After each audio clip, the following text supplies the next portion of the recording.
What is up, Dodgers Nation? Welcome to the Dodgers Nation Postgame Show. You are home with Dodgers Nation and Jim Beam. Please drink responsibly. My name is Doug McCain. You can follow me on Twitter and Instagram at DMAC_LA. And thanks for rocking with us after the Dodgers get the dub. They beat the Marlins. They sweep the split doubleheader. They win by a final score of 3-1. Your Dodgers continue to win. LA improves to 76-47. 12 games up on the Giants in the division. Let me repeat that. 12 games up in the division. They go 9-1 on the homestand. They're 17-2 in August. The Dodgers pitching has been outstanding at 2.75 ERA in August. They go 5 of 6 this week. The defense was spectacular. Kike Hernandez at the end. They're making the play to get Sanchez at first. He's got his momentum taking him towards the line. He makes the throw. We know that game should have been over. We know Sanchez went. He did not hold up his swing. He gets another opportunity, and still the Dodgers win. And then Marcus Betts. Marcus Lynn Betts. Mookie Betts Mookie is living his Betts life with the Dodgers. 2 home runs tonight. It was close to, who knows, like Oral Hershiser said, if LeBron James hadn't have left, maybe he does hit his 3rd home run of the evening. Of course, he's tied with Mize and Sosa for 6 3-home run games in his career. And then the big story for me tonight, Julio Urias. Another strong start from Julio. I'm giving him the title back. The Uri Ace is back. Julio Urias is pitching like a frontline starter. He's firmly a game 1 or 2 starter for the Dodgers once again. He went 7 innings for the 2nd start in a row. He held the Marlins to just 5 hits and no walks with 5 punch-outs. And how about this? Since that 8-run game, since he allowed 8 runs to the Baltimore Orioles on July 19th, Julio has a 2.03 ERA in 5 starts with 32 punch-outs to 4 walks in 31 innings. So that tells you, since that start, where people were trying to write off Julio Urias, people were trying to say that the Urias was done, that he was washed, that he was going to sign a 1-year prove-it deal with the Dodgers, a short-term deal with the Dodgers. Are you kidding me? This is Julio Urias. This is the guy that got the final out of the 2020 World Series.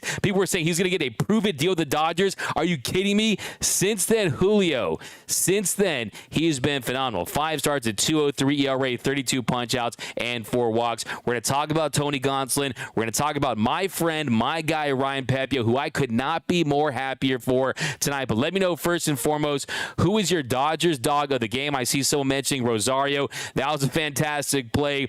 The diving stop right there in the 9th inning to get the lead runner. He's continuing to improve at second base. So, yeah, I mean, a fantastic win for your Los Angeles Dodgers. We're going to talk about Mookie Betts, his 5th multi-home run game of the season, his 34th bomb of the year. That's just 1 shy of his career high that he set last year with 35, and we still have 39 games to go. So he's 1 shy of his career high, and we still have 39 games to go. He is going to obliterate that. Mookie Betts is going to surpass 40. Mookie Betts is going into the Hall of Fame wearing a Dodgers cap. No one will ever wear number 50 for the Dodgers after Mookie Betts. It was Andrew Friedman's best deal he ever made. It was 12 years, $365 million well spent. And to me, everyone's talking Freddie Freeman versus Ronald Acuna Jr.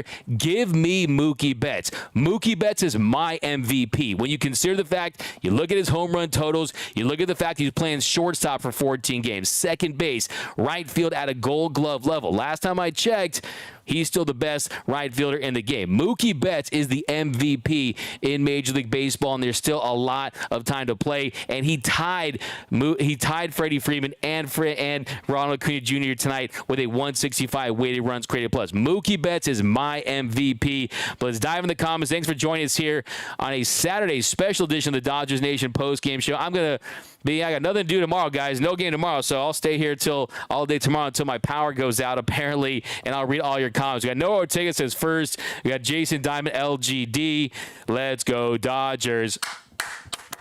We got Noah Ortega says, hell yeah. I love the Dodgers from B920. Another series win for LA. Diane Schroeder, the fairy godmother of Dodgers Nation, says, hello, Deanne. What up, Diane Schroeder? By the way, I'm looking for that Dodgers Nation post-game show comment of the game. When I see that, you're going to see one of these. So fire off with those. You know, I love my trash talk here. If I see any trash talk, any fire takes, trash talk, you'll see one of these. Finish him. Fire takes, you're going to see one of these. Fire take. Here we go. We got Blue Heaven from 713. By the way, let me know where you represent Dodgers Nation from. What city are you watching this show from tonight? What's going on, Doug? Hope you're good. What up, Moose 1032? Always rocking with us. I always appreciate you and everyone who watches this show. If you're new to the show, be sure to hit that subscribe button, hit that notification bell, and hit that like button for your Los Angeles Dodgers. Let's try to get that up to 300 likes. This team finds ways to win. A multitude of different ways. They can rely on pitching. They can rely on offense. They can rely on defense, clutch hits. Today, how about the first game? I want to talk about that a little bit as well. Austin Barnes with the suicide squeeze bunt there. He lays it down to tie it there. Then Mookie Betts, he comes up and he gets the 2-run go-ahead single there. So this team, they find ways to win. Great teams win in different ways. They're not one-trick pony teams. You can win with the slug. If you want the dub, you've got to slug. But also, if you want the dub, you got to shove. And the pitching has carried this team in August. The offense has been great too. But in August, this Dodgers pitching staff has stepped up in a big way. Ryan Brazier was phenomenal once again. He was fantastic. How about Ryan Yarbrough in the first game today? How about Brusdar Graterol, who's quietly put together the best season of his career, but a 2.75 ERA for your Los Angeles Dodgers in the month of August. So let's jump back in the comments here. Defense was insane. How about there's so many defensive plays. How about the hot shot by Julio Urias, the comebacker from Gurriel? By the way, I forgot the commenter on the previous show that reminded everyone to boo Gurriel, okay, because we have to keep track of that former Trastro. So shout out to everyone who booed Gurriel today. So you love that. And how about a great play there by Julio Urias? The reaction time, the hot shot there makes a play. And how about Garcia, the grounding route to third to Kike? That was a fantastic play. Rosario, like I said, getting that lead runner there in the ninth. James Outman early in the game, saving a run with Caleb Ferguson. I mean, that was phenomenal. How about the Kike to end the game? Just so many great plays defensively for this team. We've seen that. I mean, Freddie Freeman making big plays early in the week. Jason Hayward, he injured himself on the play where he made the diving stop. So the defense on this team has been outstanding. Miguel Rojas has been an absolute pleasure. It's been an absolute delight to watch Miguel Rojas play short this season for the Dodgers. He makes it look easy. We got a Ty D-Mac. What up, Lou? Hi, Diane from Mike M. We got double W. I love that's my first comment of the game from Noah Ortega. By the way, who's your Dodgers dog of the game? Is it Mookie Betts? Is it Julio Urias? Because I need to know. My Dodger dog of the game, I got to go with Mookie Betts. Mookie Betts, we are so lucky to have this guy as the face of our franchise. I mean, this is someone who is an elite player. He brings it every single day, and that's the difference between good, great, and elite players and future Hall of Famers. Future Hall of Famers, they do it every single game. Every single game, they do something to impact the game. He doesn't always get a hit, but Mookie Betts is going to impact the game, whether it be defensively, whether it be at the plate, whether it be hitting home runs. I mean, look at him in the month of August. In the month of August, Mookie is slashing 408, 473, 789 with 7 home runs, 18 RBIs, 20 home runs in 17 games. Mookie Betts is on a heater right now. Marcus Lynn Betts. I mean, and this guy is just outstanding. Mookie is living his Betts life. It is Mookie Betts. But here we go. D-Mac, what up, Mike M over on YouTube? Good game from Joe Mama.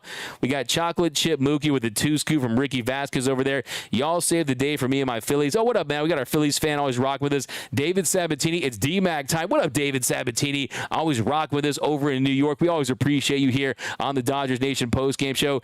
D-Mac is the king of LA. That's from Thick Tor Hovland. Thanks, Thick. You're the man. I appreciate you, my man. The Raiders, B920. Okay, we'll talk about that later. The Raiders. We got, y'all think Max Muncy would have made that Kike play to end the game? That's from Matty Man Dodge Fine. That's a good point. That's a great point. I think you bring up a good point, Matty Man 5, in that this team, they have optionality to make late game defensive substitutions. I mean, if they have a lead early in the game, you got Kike, you can throw him at third. You can throw in another player for Ahmed Rosario if you don't feel good about his defense, or other guys around the diamond. So, look, that's something that you want to strongly consider, and we'll definitely talk about that. 275 vet RLTW. Do you think Gonsolin is really hurt, or did they just pull him? That's from 275 vet RLTW. Now, I was going to wait on that topic on Tony Gonsolin, but we might as well just get it out of the way. The Dodgers, they placed Tony Gonsolin on the IL on Saturday after This is the worst stretch of his career. I tweeted yesterday a 2.49 ERA from 2019 until he went on the IL last season. And when he went on the IL last season, last August, he had a 2.10 ERA. That was the best ERA in the National League. Since returning, it's been bad. It's been an ERA north of 5. If you look at his ERA this season, a 4.98 ERA. His expected ERA is a 5.79 ERA. He's allowed 4 more runs in 8 of his last 11 starts. Has a 7.51 ERA. In that span, he's given up 15 bombs and 56 in the third innings of work. Now, if you look at Tony Gonsolin, he's someone that relies on that split change, and we know that that can take its toll on your arm. And you guys know, if you've been watching this show for the entire year, I've been saying this not for days, not for weeks, but for months, that Tony Gonsolin was not right, that the Catman that was for real last year, that so when he went on the mound, he was really making strides. But this was the guy that wasn't hitting 94, 95, or 96 anymore. This is someone that was struggling to hit 92, 93. The fastball command was off, and this is someone who did not look completely healthy. And last night we got our answer. So do I think that he's injured? Absolutely. I think that you look at the injuries to Clayton Kershaw, to Julio Urias, to the fact that you had Emmett Sheehan and Michael Grove and Bobby Miller, all these guys stepping up, and they were thrusted into roles that they weren't expected to have early on this season. Even Gavin Stone early in the year. Tony Gonsolin, he took the ball. Tony Gonsolin went out there on the mound and he 8 innings. Now, he didn't have the best results. We know that. But when you look at the numbers and you look at some of his in-depth metrics, the spin rate's down, the velocity's down. To me, there's no question that he's dealing with an arm injury. Last night, they said it, and they talk about it as a right forearm inflation, but it's an elbow injury. It's an elbow injury, and look, you guys know I don't mention the TJ word on the show. It's like Voldemort and Harry Potter. You just don't say that name, right? So I'm not going to say what it is, but look, Dave Roberts said it's something he's been dealing with for some time. I'm really impressed he continued to want to take the baseball. It was symptomatic. I think all pitchers have something going on in their arms and elbows with the mileage, but we are all aligned that it made sense for us to continue to give him the baseball. Right now, where we're at, the IL is the best course of action. So, look, you guys know, too, I've been saying for a while now that he was not going to be a part of the postseason rotation, and I think the silver lining in all this is the fact that it's happening early enough where you can have those auditions. And you saw Ryan Pepiot today. He looked very solid. I'm going to talk about his start in a second here, and there's other guys that you can go to. You don't need 4 or 5 guys for the NLDS, right? I mean, you got Lance Lynn, who's pitching like a frontline starter once again, a 1.44 ERA with the Dodgers. You got Clayton Kershaw. You have Julio Urias, who's pitching like a frontline starter. You have Bobby Miller, who continues to improve. The tunneling, the command, the pitch mix. He's figuring it out one step at a time. So, look, I think in this case, Tony Gonsolin is someone that he needs to get healthy. If he I saw that $5 super chat. If you want to go back on that, I'll find that in a second here. I apologize, I missed that. But nowhere to take it, $1.99. I choose Barnes and Pepiot over Barnes and Noble. That's a fire take. That's a fire take. From Noah Ortega. We got Padres lose. LOL. Yeah, the Padres. The Padres. I still get a chuckle. Go look it up. How many experts picked the Padres? How many experts said the Padres were going to win this division? You guys know that there was no chance in hell I would ever pick the Clippers of Major League Baseball to win the NL West. They're the Murphy's Law of baseball. What can go wrong will go wrong. All I have to say about the Padres is I hope they sell out their stadium at Petco Park and have a parade for the 1-year anniversary of the day they beat the Dodgers in the NLDS. Guess what? No one cares. You didn't win a championship. You don't mean a thing if you don't win the ring. No one cares that you beat the Dodgers last year. You can say whatever you want. This is a organization in the Dodgers that their success or failure is determined by whether or not they win the World Series, and that's the standard that we have in LA. San Diego, I don't know what your standard is. Is it to make the postseason? Is it to beat the Dodgers? Because we know that your trophy case is emptier than the toilet paper aisle at the beginning of COVID. It is empty. There's no championships there, and I just laugh at the fact that it was the sexy, the trendy pick, the Padres. Oh, Juan Soto and Xander Bogaerts, Ha-Seong Kim, and Fernando Tatis is back. Hey, last time I checked, if he does get ringworm again, I don't think he's going to be an elite player. So, we got hello, D-Mac. What up, Ghost Cat 69? Smash that like button. Yeah, smash that like button. Hurricane Edition. Love the 2 days off. You float away the first D. We got Mookie equals MLB. That's a fire take from Teresa Gates over on YouTube.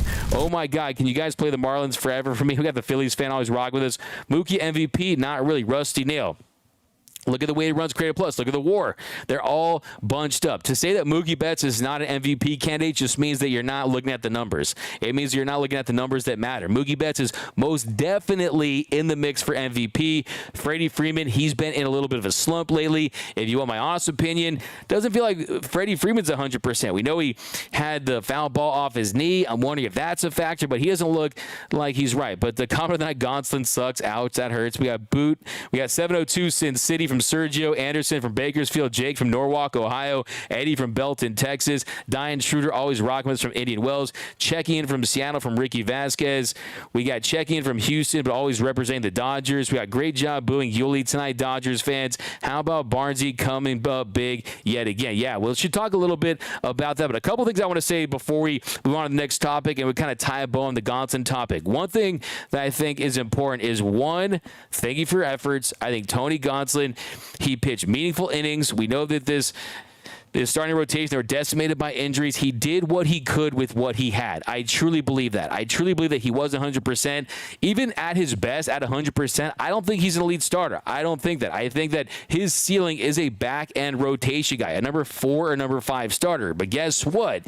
In a league where you don't even have 800 players, that is an accomplishment. Tony Gonsolin, at full strength, belongs in Major League Baseball, okay? Only issue is the pitch that makes him great is also a pitch that takes its toll on your arm and leads to injuries in that split change. So, look, I think that he's going to be fine. He'll be back. He'll return. I think when you look at his contract, too, he had an incentive-based contract, which he added money. I mean, Friday was his 20th start of the season, so with that, he made an extra $500,000 to next year's deal. So, and then you talk about he added $2 million to his 2024 contract. So he had $500,000 for 14 starts, 16 starts, 18 starts, and 20 starts. So that's one thing that I am strongly considering. If you look at his contract, it was very incentive-based. And if you want to know how a team feels about you, just look at the contract they signed you to. How do the Dodgers feel about Mookie Betts? Well, they signed to a 12-year,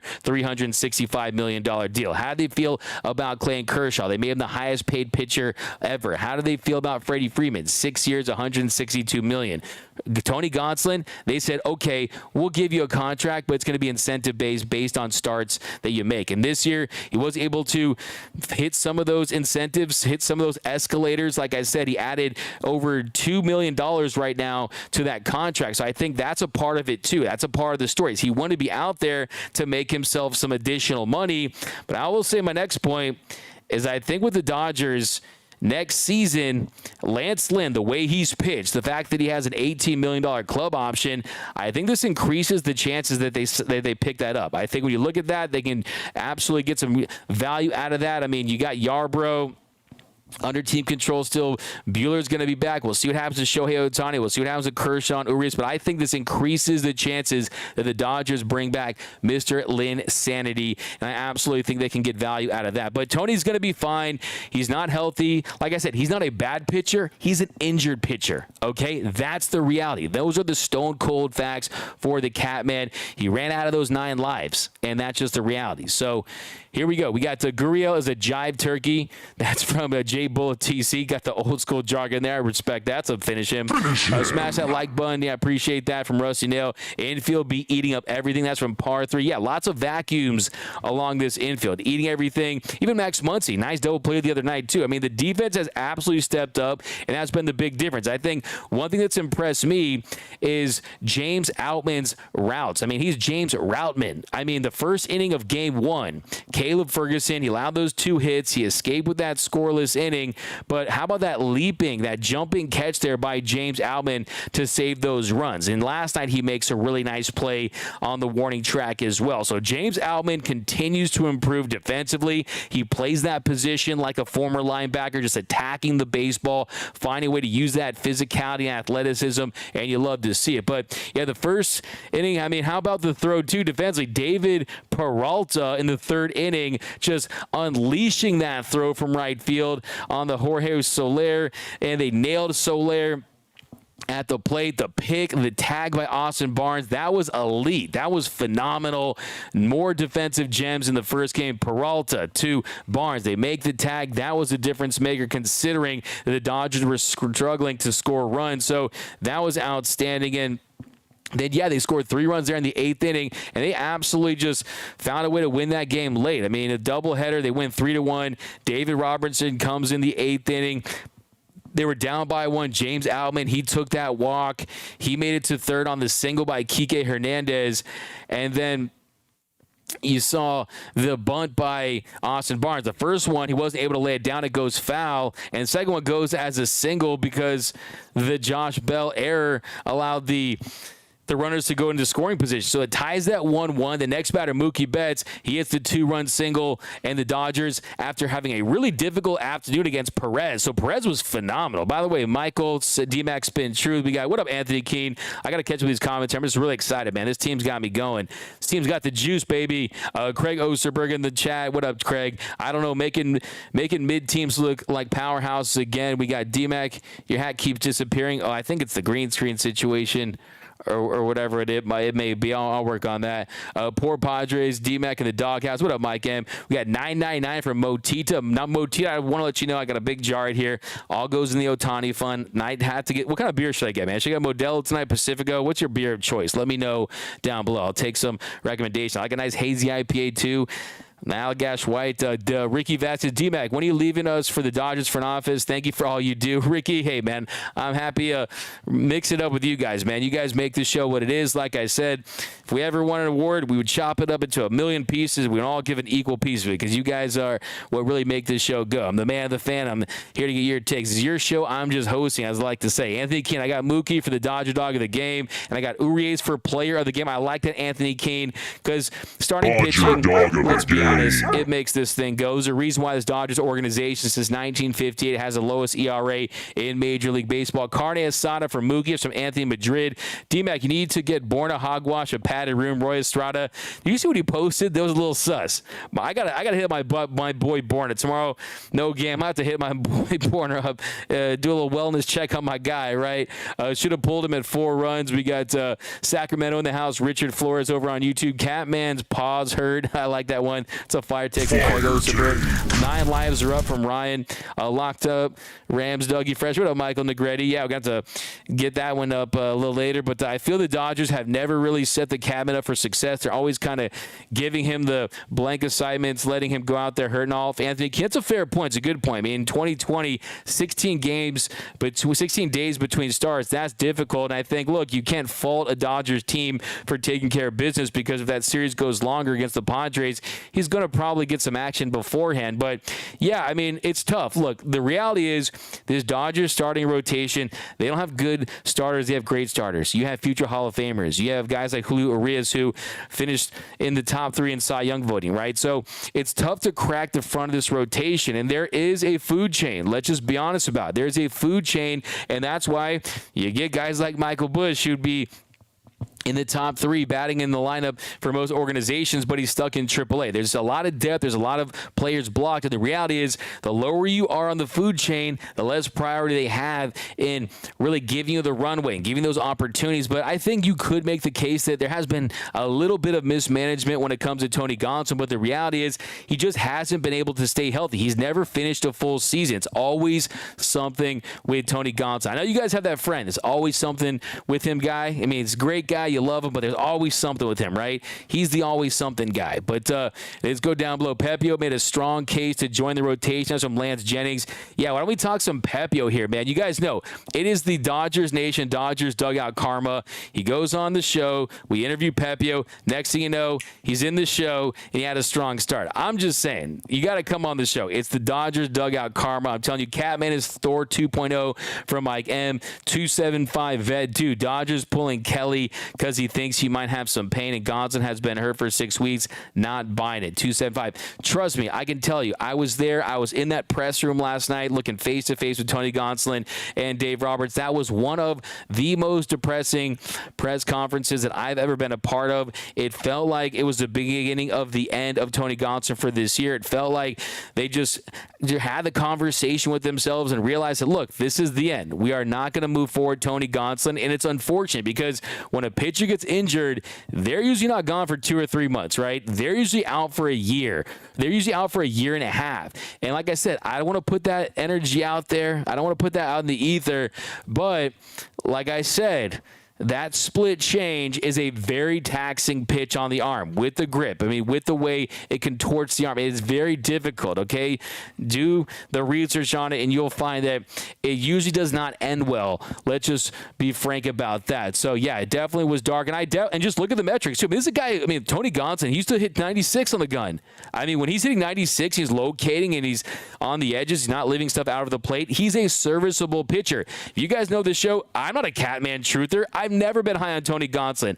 I've always said I do not want to see him in the postseason. He has a 9.20 postseason ERA. He's not been in my trust tree, my circle of trust. He's never been one of my guys, but I like to just give you guys the truth. The truth is that when Tony Gonsolin is 100% healthy, he's a solid number 4 or number 5 starter. He's not the all-star that he was last year when he had a 207 batting average on balls in play. Even this year, like a 232 batting average on balls in play. That really was the issue. The issue was he couldn't limit hard contact. Everything on him was hard contact. He wasn't missing barrels. He wasn't getting punch-outs. The command was off. So, yeah, it's just been a disaster year. It's been a catastrophe for Tony Gonsolin, but I wish him well, and I hope that he gets back out there on the mound as soon as possible. D-Mac, you think they might sell Tatis, B920? I mean, that long contract, that's a difficult contract to trade off for sure. But thanks, Rusty. Definitely smash that like button for your Los Angeles Dodgers. Good one, Boomer. Where's Boomer? I love his stuff. Boomer, whatever you tweeted, whatever you put in the comments, do that one more time. By the way, if you haven't yet, be sure to hit that like button, hit that subscribe button. Your Dodgers get the dub. They beat the Marlins. They sweep the doubleheader, 76-47 on the year. They go 9-1 on the homestand. This Dodger team, I'm just so impressed. I'm so in awe. People are calling me crazy that I predicted 97 wins for this team and a 5-game division lead at the end of the year. That looks like I overshot it because now they have a 12-game lead. That is separation. It's like we're on the top of a building and we're just kind of looking down there at them. They're just way down there. 12-game lead. The Giants, the San Francisco Giants. The SF, we know that stands for season finished. They are 2-8 in their last 10. Dodgers 9-1 in their last 10. LA 5-6 this week, 7-2 in August. They've been phenomenal. But I saw someone brought up Ryan Pepiot. Let me get your takes on Ryan Pepiot. Was that something for you guys? Do you think he's someone that you feel better about? We got Mookie Betts from Jorge. Mitchell Hopkins says, I never thought getting Ringwood would help a player. Freddie will be back from Mike M. Lance Lynn, with all the cat problems, maybe we'll see it as a Dodger in 2024. What do you think, Victor? Yeah, that's kind of what I said earlier, right? That's what I tweeted earlier, too. Dodgers go 27-12 in the remaining games and finish 103-59 record. That's from Ken Duncan 9. Anytime I get really specific takes, I always appreciate that. And Ken, if they do go 109-59, I will not forget. I will give you full credit on this show. I like that take. Right now, they're on pace to win around 100 games.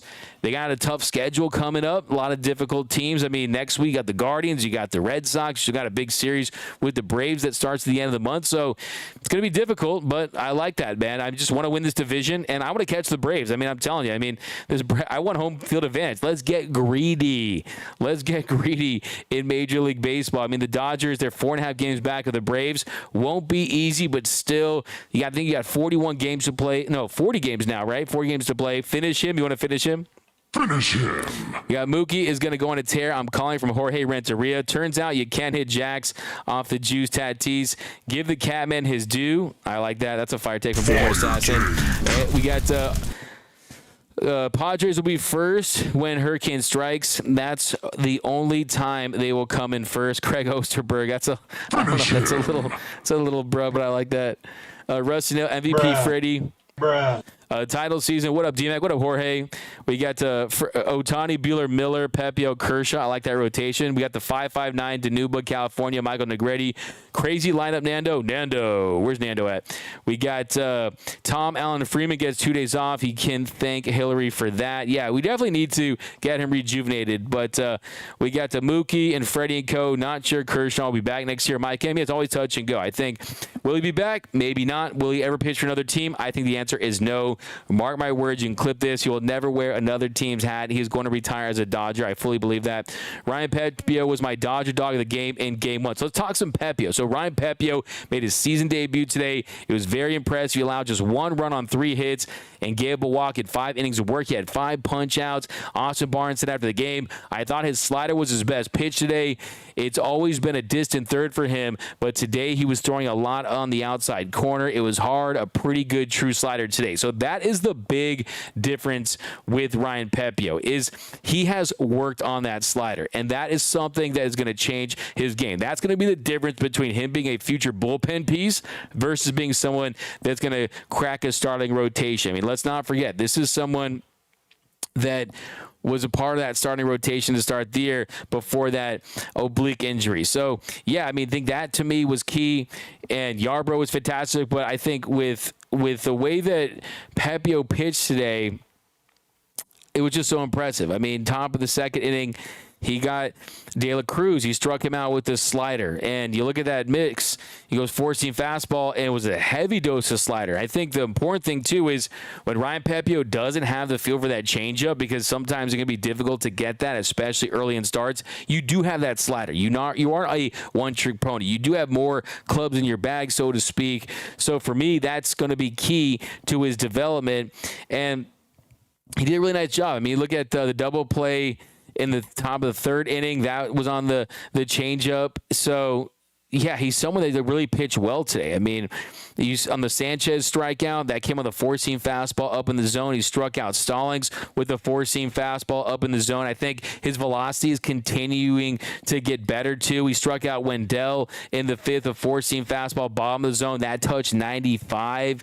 So, yeah, he's someone that definitely had a good amount of success there. I mean, he struck out De La Cruz on that slider, got him to chase. So, as the game progressed, he got more comfortable out there, had 5 strikeouts, and he's someone that I think is going to continue to gain confidence. I'm telling you, this is a good kid. I mean, to just keep it honest with you, Ryan Pepiot is a good dude, and he puts in the work, and he's been waiting for his opportunity. He's been patient. We got Captain says, I agree, keep Lynn. David Sabatini, I think Rosario was a second baseman in his previous life. Yeah, the knock on Rosario's defense is his range going left, and that's why you haven't seen him at second base. But, look, you can never rule out what this Dodger team is able to do. I mean, Kike Hernandez, his defense was graded terribly, and you saw the big plays that he's made. I mean, today was a phenomenal play to end the game. You got the momentum heading towards the line, finds a way to make that throw. So, yeah, it's really fantastic. I don't know, says, how is Mookie not over 300 at this point? Belly is right behind Freddie at 327. I mean, let's not focus too much on batting average. I mean, you're talking about someone who's a true slugger. I mean, Mookie Betts, he brings that thump in the lineup. So, yeah, I also do want to point out one more thought on Ryan Pepiot is Ryan Pepiot, you can send him back down to the minors without having to re-option him, so the Dodgers won't have to wait 15 days because he was the extra man. He was the 27th man because they had a split doubleheader. So, yeah, I mean, I also want to point out Dave Roberts talked about Pepiot, Gavin Stone, Ryan Yarbrough as possible names that could step in there for Tony Gonsolin. Yarbrough is someone that they're going to keep some optionality, keep some versatility. They can use him as a bulk guy in relief roles. You can use him as a starter. We saw what he's been able to do the other night with Bobby Miller. Miller goes 6 innings, and Yarbrough, he finishes the 3. But who do you guys want to see step in there? I think Ryan Pepiot is the guy right now. I absolutely think that Ryan Pepiot. Diane, appreciate that. Ricky, glad we have a couple of days off to mend those lingering injuries. That's a great point, Ricky. Hayward's been a little banged up. I think Freddie's a little banged up.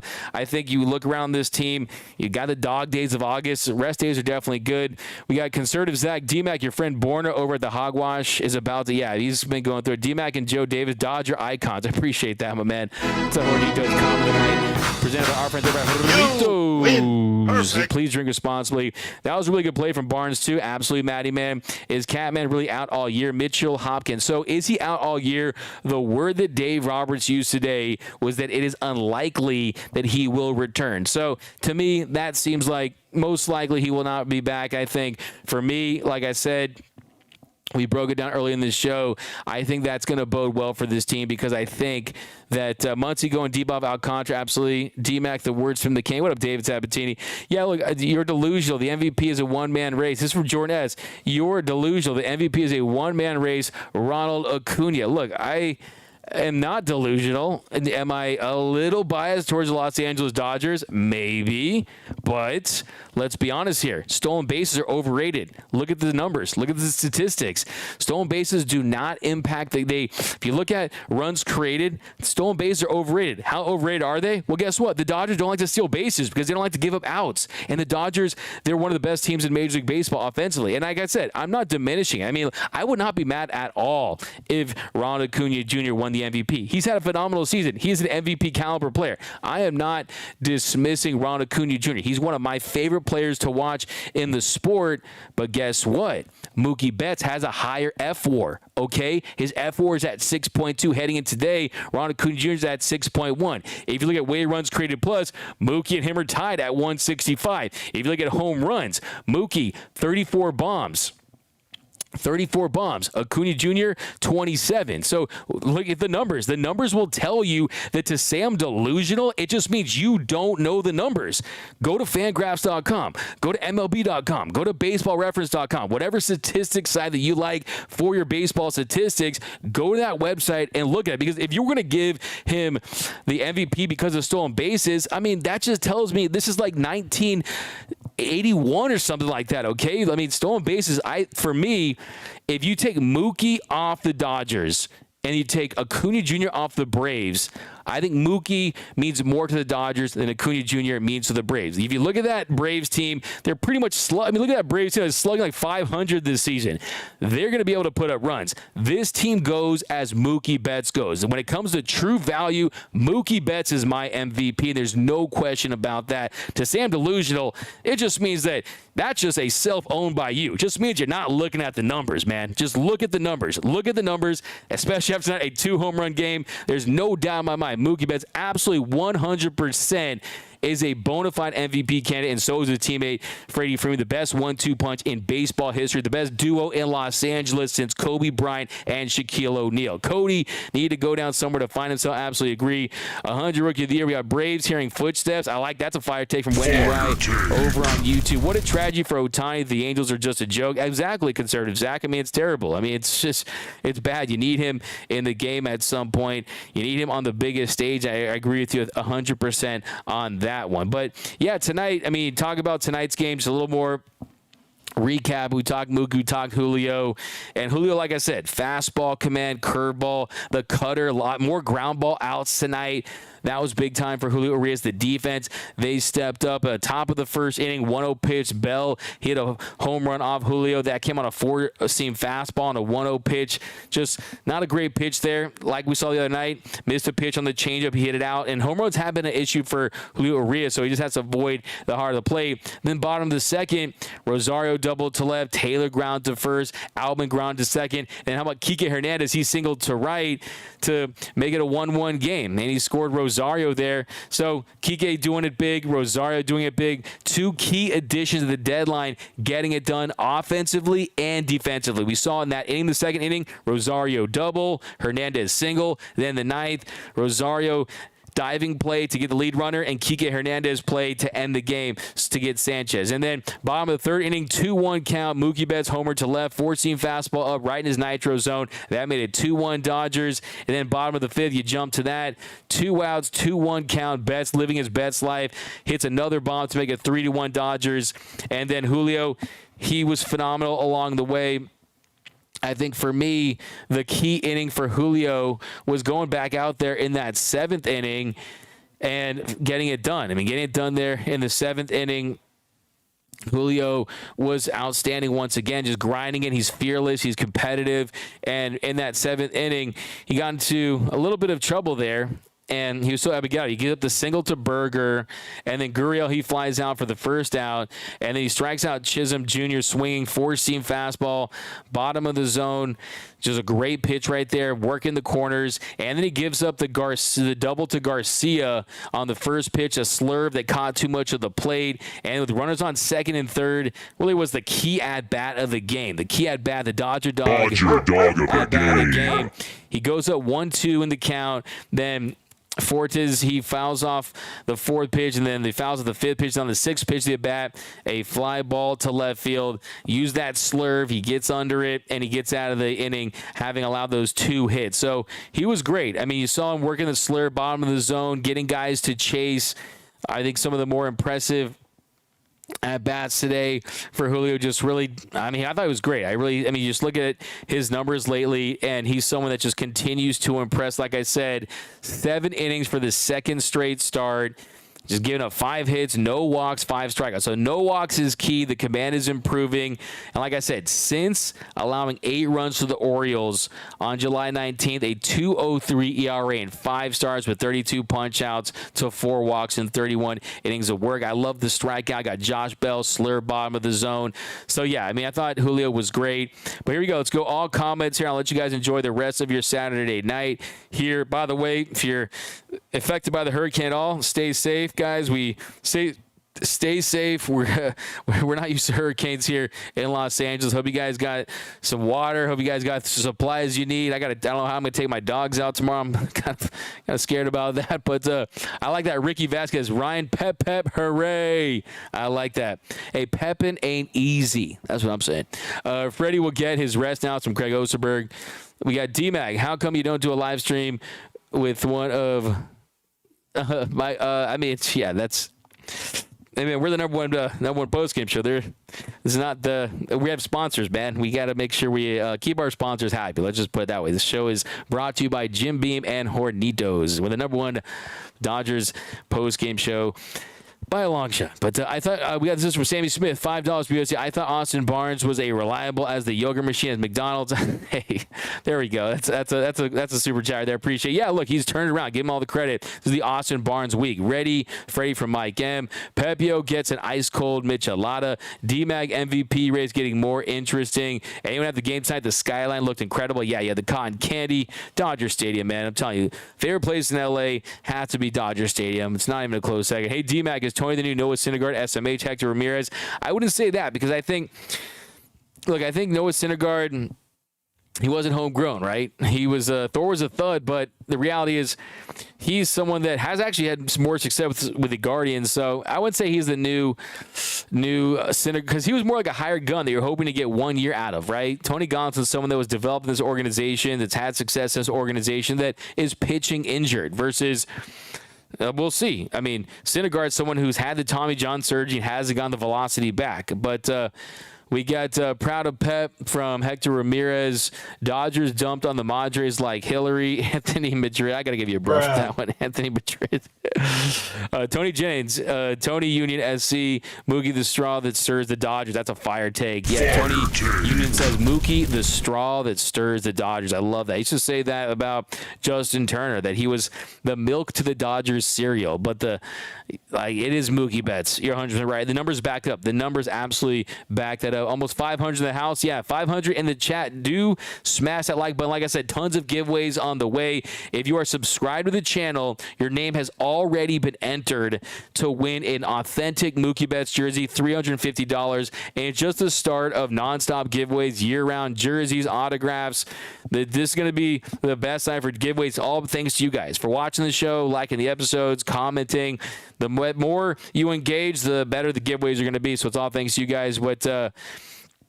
Hog had a meltdown. Yeah, thankfully the Dodgers don't force me to meltdown. I mean, I had some on the show, but I've had a good amount. Let's be honest. I've had a good amount, but classic Caps, D-Mac, how you feel about Thor on Tuesday? Look, I'm looking forward to it. I think it'll be interesting to see how he pitches.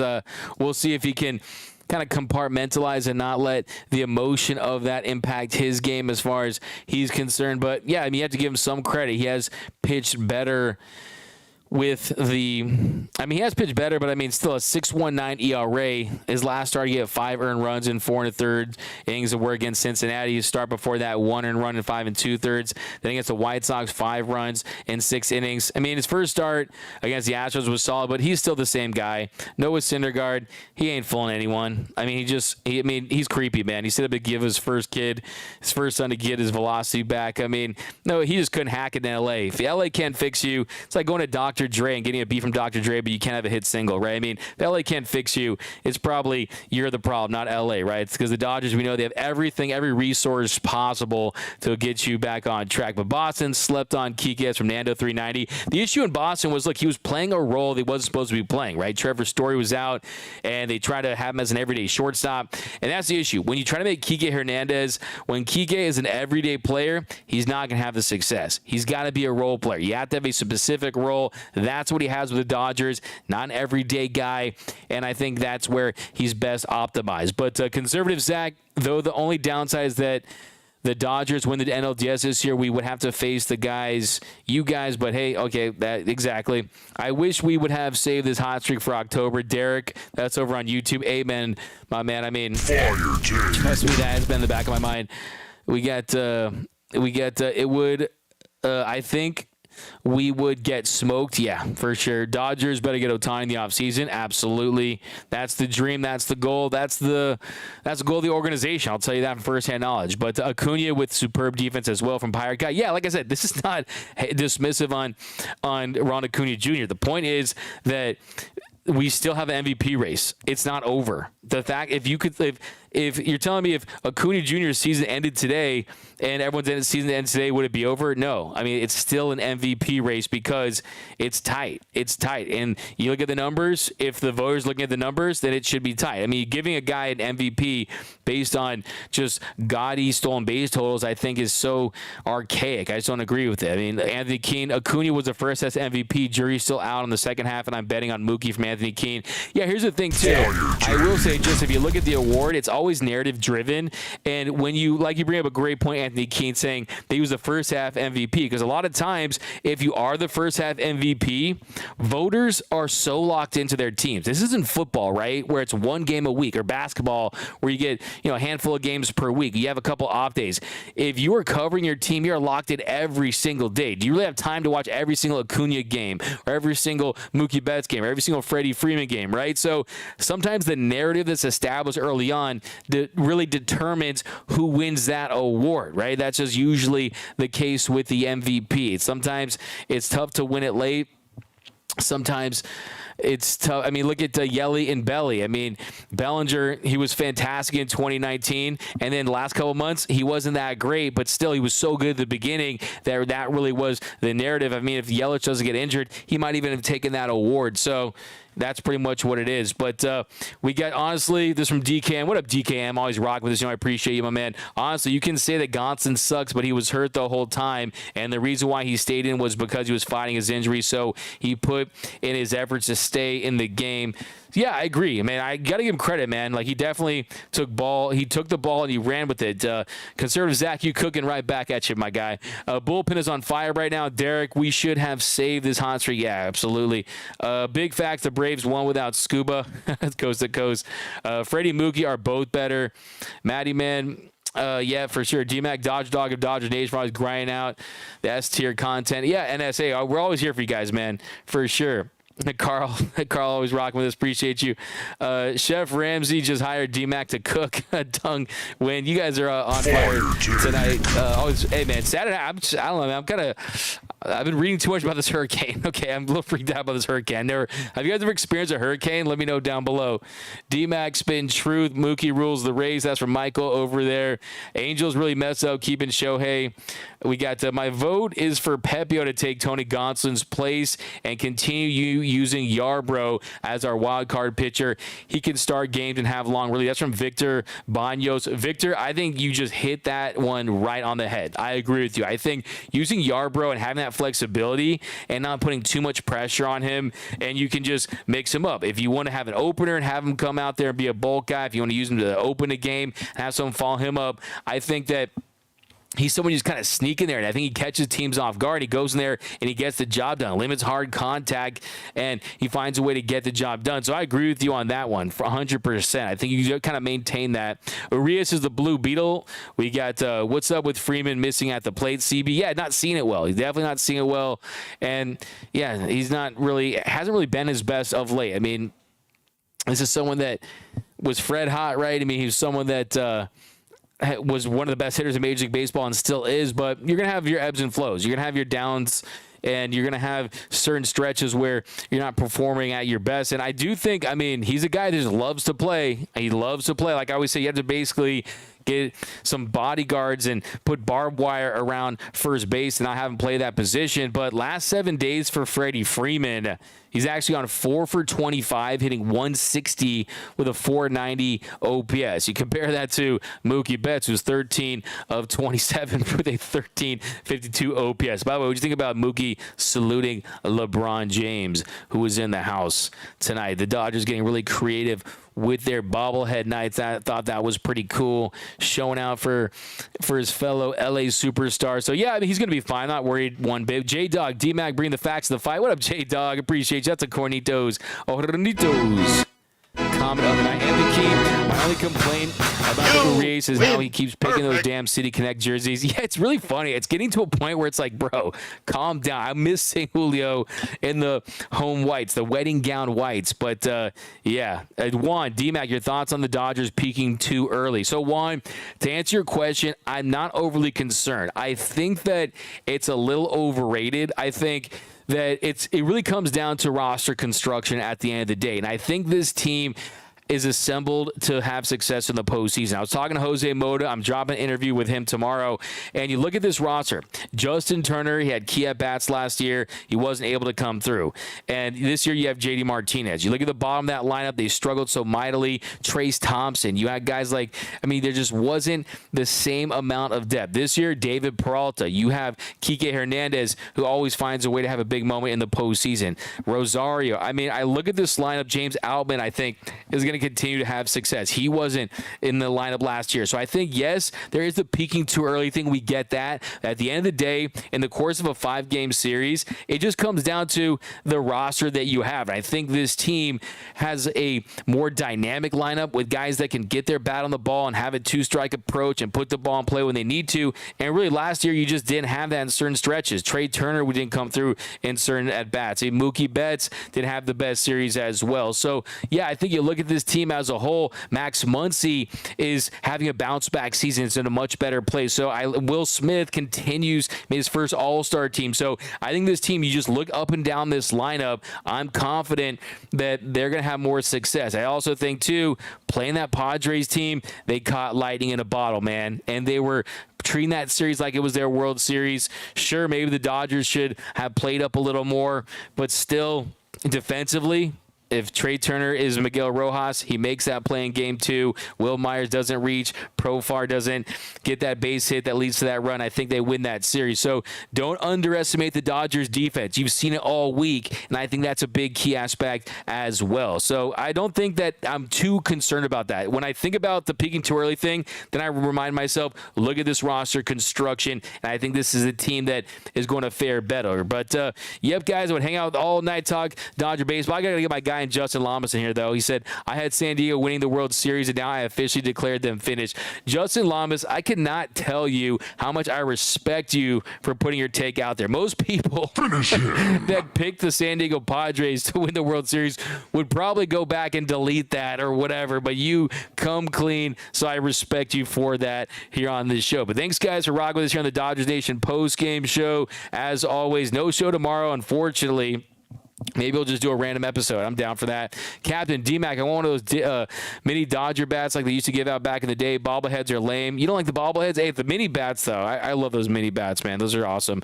Apparently, they start taking those away because people were getting violent with them. So, yeah, I mean, I agree with you. I do miss those. Let's go down here. But thanks again, guys. As always, rock with us. We got those talking Friars talk better when they lose. Hot takes from DKM. Fire take. Dodgers on the roll. D-Mac is the Jim Beam of Dodgers Nation MVP. Thanks, Mitchell Hopkins. It'll wash out. It'll wash out to be a storm. Don't worry, D-Mac. Okay, I feel better now, NS. I appreciate you. Only hurricane I'm familiar with is the drink. Anthony King. You're wild, man. We got the Dinosaur says, yes, I was in a hurricane at sea and another one in Cabo. Okay. I mean, I know the Miami Hurricanes, right? You got like Clint Portis, you got Jeremy Shockey, you got Ken Dorsey, you got, who are the best Hurricanes of all time, right? We got the. What a fire take all that money for stars and miss the playoffs from Steve Elias. Yarbrough, underrated, absolutely. Hey, B920, I planted my flag. Very first day I said he's going to be better than E-Rod, Mr. I don't want to win Rodriguez. How about the moment with Mookie and Freddie? I'm still, Mookie and Braun, still hyped on it. I thought that was cool, Anthony King. Just a sign of respect. Sign of respect. Go recognize go, right?